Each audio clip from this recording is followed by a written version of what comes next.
In reviewing the issue of misinformation within political rhetoric, we as consumers can call on social media platforms to introduce better policies and hold political leaders to a higher standard in hopes that they realize the inherent risk of spreading misinformation. However, we have seen a distinct pattern within the political space that these actions are not met with the importance and urgency that they should be. So for now, I want to take a turn and dive into what you can do as a consumer of social media to improve the way you engage with political content online. Taking a look at how people determine whether or not they are going to engage with political information online, Bruce Gautney and other researchers conducted a study surveying undergraduate students and how they interact with the information available on their social media, going on to state in their findings that two practices likely to increase the spread of misinformation also appeared in many students' responses, with 44% of students saying they were likely to have shared a news item after only reading the headline, and 33% of students saying they shared news items even though they did not recognize the news source. This particular aspect is concerning, as fact-checking on the consumer's part is critical to reducing misinformation online. Moreover, on this topic, Nicholas Anspach stated in research, we show that individuals in the social commentary conditions are more misinformed about the featured topic, tending to believe the factually incorrect information relayed in the comments instead of the correct information embedded within the article preview,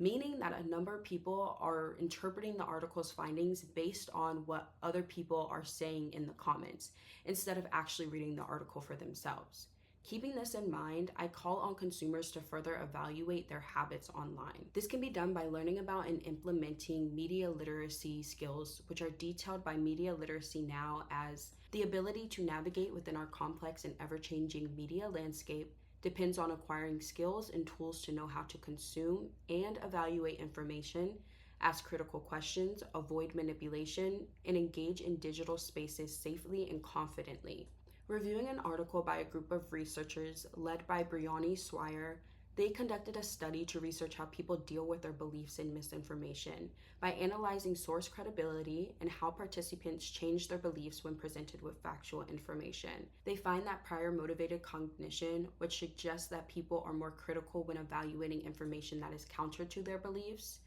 and source credibility, whether or not people deem the source to be credible or favorable, positively correlates to whether or not they are willing to change their beliefs once presented with factual information. So why is this relevant? Effective media literacy skills come with people understanding how and when their inherent beliefs dictate the information they engage with online. As stated by Scott Clifford and Jennifer Jarrett, emotions are central to our understanding of political behavior because they provide a motivational force behind participation, learning, and attitude change.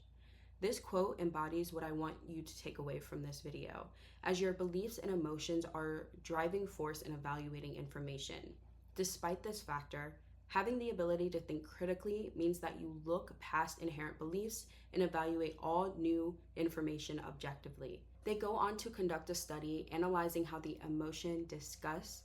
affects people and their willingness to engage with political information.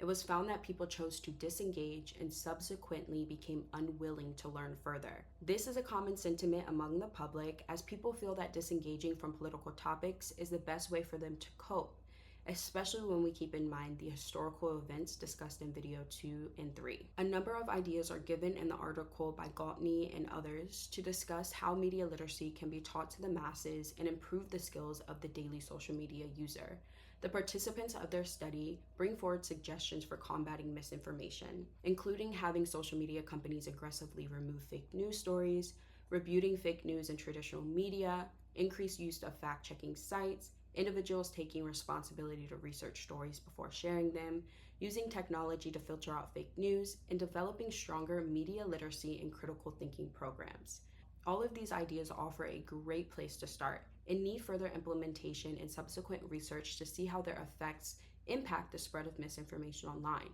Furthermore, in the article, the suggestions of digital media literacy expert Michael Caulfield are detailed, explaining that he proposes the SIFT approach, which stands for Stop, Investigate, Find, and Trace Claims, where stop would be to pause when coming across a news post online, investigate who posted it, find supporting or additional coverage, and trace claims such as in quotes given to their original source. This approach is an excellent way for social media users to start practicing and implementing media literacy skills while consuming information online.